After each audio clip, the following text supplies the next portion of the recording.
Olá pessoal, tudo bem? Vamos então retomando as nossas gravações acerca do Uno Marco de Direitos das Famílias. Lembrando, obviamente, que no bloco passado nós adentramos o Instituto da Prestação Alimentícia. Instituto esse onde já ventilamos um conceito, já pontuamos aí, obviamente, os alicerces e derradeiramente trouxemos para vocês as diferenças dos chamados alimentos familiares e alimentos indenizatórios. A partir de agora, quero trazer com vocês os chamados requisitos ou pressupostos para a prestação dos alimentos. Lembrando, obviamente, que essa prestação alimentícia tem 3 requisitos ou 3, obviamente, pressupostos, uma vez que 3 é o nosso número mágico, uma vez que 3 é holístico, né? Pai, Filho, Espírito Santo, Osíris e Horus, Eusados, Poseidon, Harry, Rony e Hermione, né? Show de bola, sem grandes entraves. Então vamos passar aí aos seguintes requisitos. O primeiro requisito, gente, diga-se de passagem, ele traduz um vínculo bandido. Por que um vínculo bandido? Porque ele é um vínculo PCC. Anotem aí, PCC. Como assim? Os alimentos, gente, eles serão devidos para quem? Parentes, né? Cônjuges e companheiros.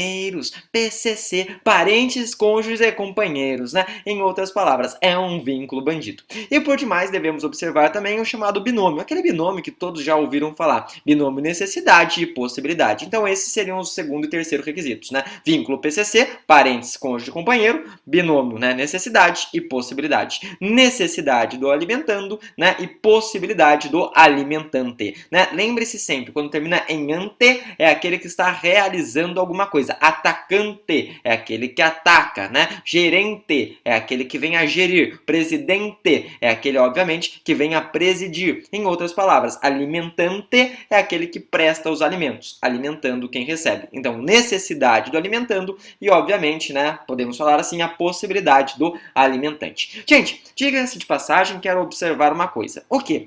Gente, vocês não sabem. Alguns doutrinadores, eles falam que não é mais um binômio, mas sim um trinômio, tudo bem? Então podem anotar isso, ó, a primeira observação é justamente acerca de ser um trinômio. Trinômio. Então aí dentro, anotem, é um trinômio. Por que seria um trinômio? Porque além da necessidade, óbvio, do alimentando e da possibilidade do alimentante, nós devemos observar a razoabilidade ou a proporcionalidade desses alimentos. Vou dar um exemplo para vocês. Neymar, né? Neymar ele pode pagar quanto? Alguns vão falar, o céu é o limite, né? Alguns vão falar outras palavras, né? Ao infinito e além, Buzz Lightyear. Em outras palavras, o Neymar ele pode pagar o quanto ele quiser, né? Além, obviamente, daquilo que a criança de fato necessite. Só que daí alguns dirão, mas você está criando um monstrenho, você está criando um Pokémon, um Digimon, e é exatamente isso. Aí que nós teríamos aí a ideia da proporcionalidade, da razoabilidade. Gente, ele pode pagar o quanto ele quiser, mas será que isso é razoável? Será que isso seria proporcional às necessidades, obviamente, da criança? Em outras palavras, esse seria o nosso trinômio, né? Diga-se de passagem, observando essa razoabilidade, ou até mesmo observando essa proporcionalidade, surge uma segunda observação.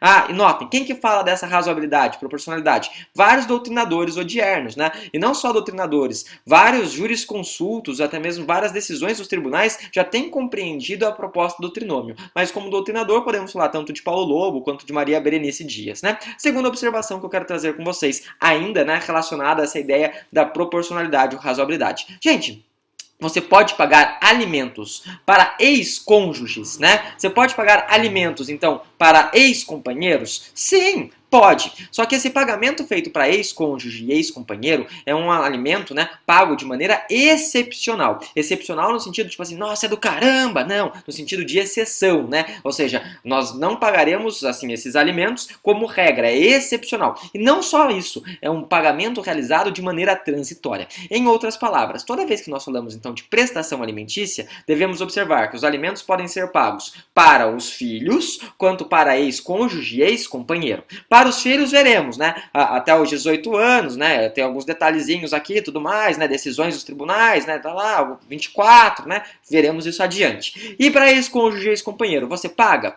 Paga, né? Só que de acordo com os tribunais, esse pagamento se realizará, se concretizará pelo interstício mais ou menos de 2 a 5 anos. Por que de 2 a 5 anos? Isso porque eles partem da premissa que seria o tempo, por exemplo, para que o indivíduo pague uma faculdade para o ex-cônjuge, que seja, né? E daí, obviamente, a pessoa se forme numa faculdade e entre no mercado de trabalho. Então, a ideia é que se faça esse pagamento de maneira excepcional e transitória para que o outro ex, né? Ou seja, o ex-cônjuge ou ex-companheiro, Ramon, o presuntão, né, ele volte ao mercado de trabalho. Show de bola? Um exemplo que a gente pode trazer disso foi justamente acerca aí do caso da Stephanie Brito, né? A Stephanie Brito, ela era casada com o Alexandre, que pagava o Pato, brincadeira, né? O Alexandre Pato, show de bola. E daí, ele pagou por quanto tempo? Ele pagou pelo interstício de 3 anos. Por que 3? Por que 3? Porque o juiz, ele achou que era mágico, brincadeira. Ele colocou 3 anos e uma quantia de 30 mil.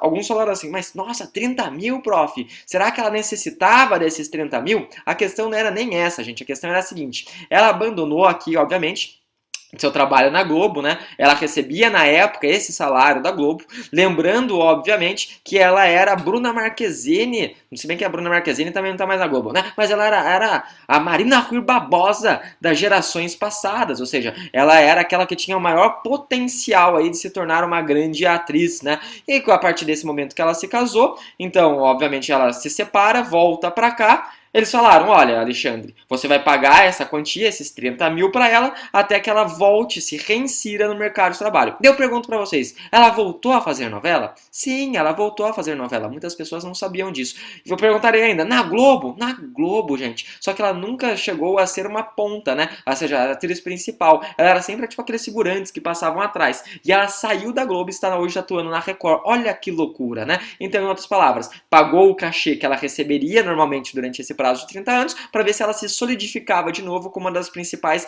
atrizes daquela geração, o que não ocorreu. Show de bola? Então essa é a ideação. Paga até que a pessoa volte ao mercado de trabalho.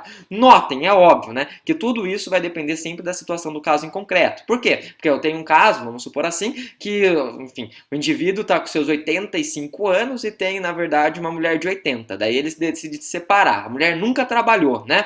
E ela nunca trabalhou na vida. Você vai pagar uma faculdade para em 5 anos ela entrar no mercado de trabalho? Não vai entrar no mercado de trabalho, né? Nessas hipóteses, assim, onde você demonstra que a pessoa não tem condições hoje de entrar no mercado de trabalho, esses alimentos sim poderiam ser pagos de maneira vitalícia, né? Como alguns dizem, tudo bem? Vitalícia entre aspas, ou seja, vai pagar, né? Enfim. Aí, o quanto for preciso, né? O quanto for necessário. Show de bola? Tranquilo, tranquilo. Gente, quanto que vai ser pago, né? Então vamos colocar aí uma terceira observação. O quanto que é pago? Em regra, gente, a gente sempre vai observar a possibilidade da pessoa que está pagando, né? Show de bola. Mas, em regra, os nossos tribunais, eles acabam observando aí mais ou menos um terço do salário líquido, né? Não do bruto, um terço do salário líquido, show de bola, né? É óbvio que isso depende muito do caso em concreto, por exemplo, no nosso município, aqui em regra eles colocam cerca de mais ou menos 40%, né, do salário, show de bola, sem grandes entraves, sem grandes discussões, né? Só que tem um detalhe, qual que é o detalhe? Em março de 2019, ou seja, há um ano, né, março de 2019, nós tivemos uma decisão do STJ, que é uma decisão que hoje tem sido aplicada, que diz que algumas verbas, elas estão retiradas aí da prestação de alimentos. Quais são essas verbas? As verbas de natureza indenizatória. Então a gente sempre tem que fazer hoje uma leitura, tanto da CLT, justamente com, né, obviamente, o Código Civil, retirando essas verbas da CLT, né, de natureza indenizatória. Uma das verbas que obviamente levou essa discussão que tem natureza indenizatória é justamente o PLR, né, que é a participação aí de lucros e resultados que existe dentro das empresas, né? Ah, e notem, se a pessoa muitas vezes ela trabalha dentro de uma empresa, o RH já faz aí o desconto direto na fonte, né? Sem grandes entraves, sem grandes dificuldades. Gente, quero trazer com vocês mais 2 tópicos aqui dentro ainda, dentro desse conceito, desses requisitos e pressupostos dos alimentos, né? O que mais? Dentro de uma observação, próxima observação, eu quero que vocês puxem aí o que são alimentos compensatórios. Alimentos compensatórios. Observem, os alimentos compensatórios são alimentos que ainda não existem no Brasil. Então, prof, por que você está falando disso? Né? Porque várias pessoas, vários doutrinadores, né, eles analisando o direito comparado, eles já trazem o estudo, obviamente, nesses chamados alimentos compensatórios, nas suas respectivas doutrinas, né? Então, o que são alimentos compensatórios? Gente, eu brinco assim, né? Alimentos compensatórios são os alimentos normais com um plus a mais. Plus a mais eu sei que, na verdade, é um pleonasmo, porque plus já é a mais, né? Como assim? Então, além dos alimentos que você vai pagar normalmente, você vai pagar, obviamente, né, o quê? Um adendo, um adicional. esse adicional tem natureza de compensação. Quando que isso acontece? Quando que isso se realiza, né? Isso se realiza, gente, naquelas hipóteses onde uma separação, né, uma dissolução da sociedade conjugal, ou seja, divórcio, etc., um dos cônjuges sai com muito e o outro sai com pouco. Lembrando, obviamente, que nós temos não só aqueles 4 regimes de bens que nós já trouxemos, né? Comunhão parcial, universal, participação final dos aquestos e derradeiramente a separação total de bens. É possível que essas partes elas criem um regime de bens desde que não ofenda a ordem pública. Vamos supor então que numa dessas criações de regime de bens, né, um saia com bastante e outro saia com uma quantidade reduzida de dinheiro. Esse que saiu com quantidade reduzida de dinheiro, além dos alimentos normais, então poderia pedir uma compensação, né? Seria mais ou menos essa ideação aí talhada, cunhada, a ser desenvolvida com vocês. A última observação que eu quero trazer é justamente diz respeito ao chamado Instituto dos Alimentos Gravídicos. Então eu quero que vocês observem aí o chamado Instituto dos Alimentos Gravídicos, essa é a nossa última observação e daí nós terminamos aí esse bloco. Gente, os alimentos gravídicos traduz aí uma hipótese, né, que está prevista na Lei 11.804 do ano de 2008, né? Então, a Lei 11.804 do ano de 2008.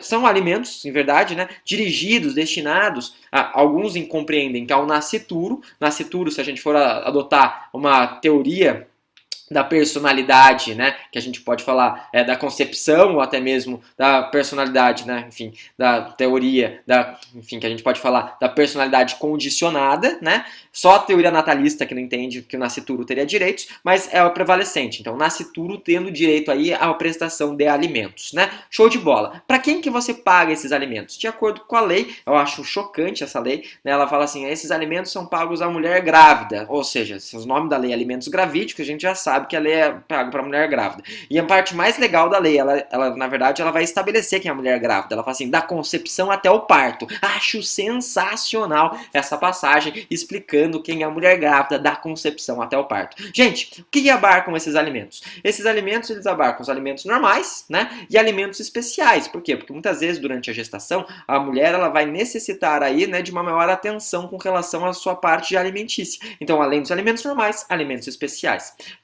Paga por demais, né? O quê? Eventuais exames, ultrassons, né? Porque é imprescindível isso, obviamente. Paga o que mais, né? Vamos pagar, por exemplo, enfim, suporte médico, só suporte médico? Não, vai pagar também por demais suportes psicológicos, porque vocês sabem que, obviamente, em razão da quantidade de hormônios que acaba ocorrendo aí durante a gestação, que a gente chama de puerpério, né, temos até aquela hipótese chamado, né, enfim, infanticídio, né, ou seja, estado puerperal, ou seja, óbvio que em algumas situações também vão ter que ser pagas, né, um suporte psicológico. Vai pagar por demais o quê? Vai pagar, a mulher vai dar à luz, né, na rua? Claro que não, né? Vai ter que pagar o hospital, vai ter que pagar também os tratamentos médicos, né, realizados, assim, essas intervenções. Então, tudo isso aí acabam sendo aí, obviamente, pagas dentro, né, esses elementos todos, pagos dentro da Lei dos Alimentos Gravídicos, que é a Lei 11.804, né, do ano de 2008. A grande discussão que tem aí dentro é justamente quem seria o beneficiário desses alimentos, se o nascituro ou, obviamente, se a mãe. Hoje, corrente majoritária, que a gente pode falar tanto teoria, né, concepcionista dentro da personalidade, quanto a teoria que a gente fala da personalidade condicionada, fala que é o nascituro, então a prevalecente, o nascituro, seria aí o destinatário desses alimentos. Dito isso, então, gente, deixo desde já um forte abraço para vocês e excelentes estudos. No próximo bloco, falaremos das características dos alimentos. Tem característica pra caramba, né? Veremos isso em breve. Então, até lá, um forte abraço, até mais, tchau, tchau.